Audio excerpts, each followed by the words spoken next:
Good morning friends, कैसे हैं आप सभी लोग। आशा करता हूँ स्वस्थ होंगे, मस्त होंगे। मैं अमरीश चतुर्वेदी आप सभी लोगों के बीच में लेके आया हूँ क्लास 12th का फिजिक्स। दोस्त, हम लोगों ने अब तक जो पढ़ा वो पढ़ा इलेक्ट्रिक फील्ड इंटेंसिटी, मतलब ये वैद्युत क्षेत्र और वैद्युत क्षेत्र की तीव्रता। अगर हम अगले टॉपिक की बात करेंगे तो हमारा अगला टॉपिक है किसी बिंदु आवेश के कारण वैद्युत क्षेत्र की तीव्रता। अब कोई भी बिंदु आवेश हो उसके कारण जो वैद्युत क्षेत्र की तीव्रता होती है वो कैसे हम क्या करेंगे, ज्ञात करेंगे। या फिर इसी को बोला जाता है कि intensity of electric field due to a point charge. मतलब कोई भी बिंदु आवेश हो उसके कारण हमें वैद्युत क्षेत्र की क्या ज्ञात करनी है, तीव्रता ज्ञात करनी है। अब हम इस फिगर को समझते हैं। मान लीजिए कोई एक बिंदु है हमारा, कोई भी एक बिंदु मान लिया जाए। ये कोई बिंदु मान लीजिए ए हो गया और इससे आर दूरी पर कोई बिंदु पी है।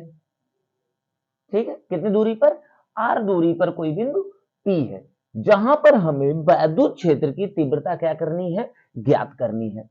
तो अगर हम बात करें, मान लिया गया ये जो हमारा ए बिंदु था, इस बिंदु पर कोई आवेश था प्लस क्यू, और जो पी बिंदु है उस पर हमने सिर्फ कल्पना की है कि इस पर एक आवेश है हमारा क्यू नॉट।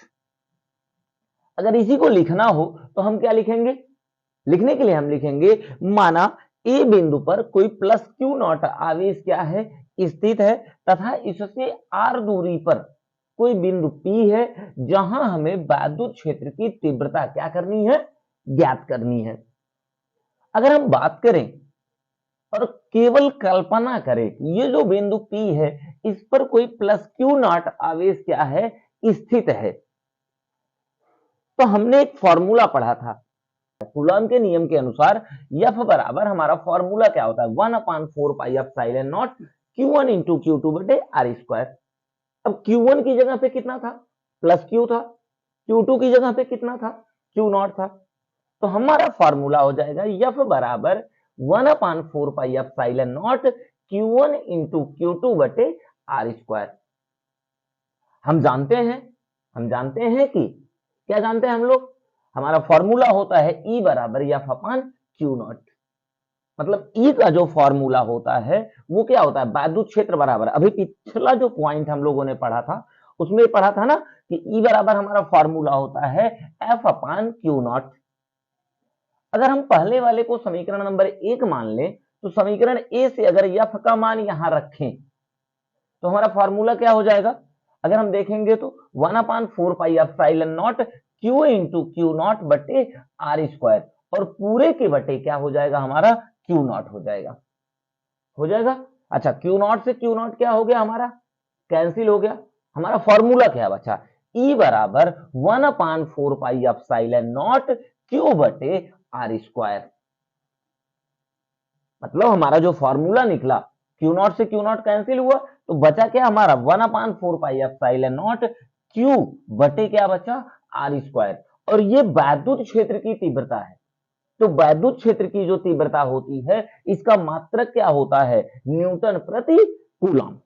कि आप इसको या तो इसका आप स्क्रीनशॉट ले लीजिए, या तो सबसे बढ़िया आपके पास ऑप्शन ये है कि आप इसका साथ में नोट्स बनाते हुए चलिए। क्योंकि अगर आप नोट्स बनाते हुए चलेंगे तो यहां तो जो चीजें समझ में आ रही हैं वो तो समझ में आएंगी ही, लेकिन अगर यही चीजें आप, कुछ नहीं करना है कि अगर यही चीजें अगर आप नोट्स में बनाते रहेंगे तो वो नोट्स आपका एग्जाम टाइम पे बहुत ज्यादा काम आने वाला है। तो इस कारण से आप या तो स्क्रीनशॉट लेते रहिए, या तो हम तो ये कहेंगे कि आप इसका नोट्स बनाते रहिए, ताकि आगे आपको कोई भी प्रॉब्लम क्रिएट ना हो और एक एक पॉइंट हम लोग समझते चले। और जैसे ही हमारा डेरिवेशन और हमारा चैप्टर खत्म होगा, इस पूरे चैप्टर के न्यूमेरिकल को भी हम लोग क्या करते चलेंगे, साथ में सॉल्व करते चलेंगे। क्योंकि जितना योगदान हमारा चैप्टर में डेरिवेशन का है उतना ही योगदान हमारा न्यूमेरिकल का भी होता है। तो इस कारण से न्यूमेरिकल भी हम लोग आगे हल करेंगे। पहले हम लोग इस चैप्टर को हल करेंगे, पूरा डिस्क्राइब करेंगे इस चैप्टर को, ताकि एक भी पॉइंट इसका छूटने ना पाए, और आगे फिर हम लोग न्यूमेरिकल क्या करेंगे, स्टार्ट करेंगे। तो मिलते हैं हम लोग अगले वीडियो में। अगर आप इस बार पहली बार इस चैनल पे आए हैं तो इस चैनल को सब्सक्राइब कर लीजिए, बेल आइकन को दबा लीजिए और ज्यादा से ज्यादा लोगों को शेयर करिए ताकि वो लोग भी आपके साथ अपनी क्लास को शुरू कर सके।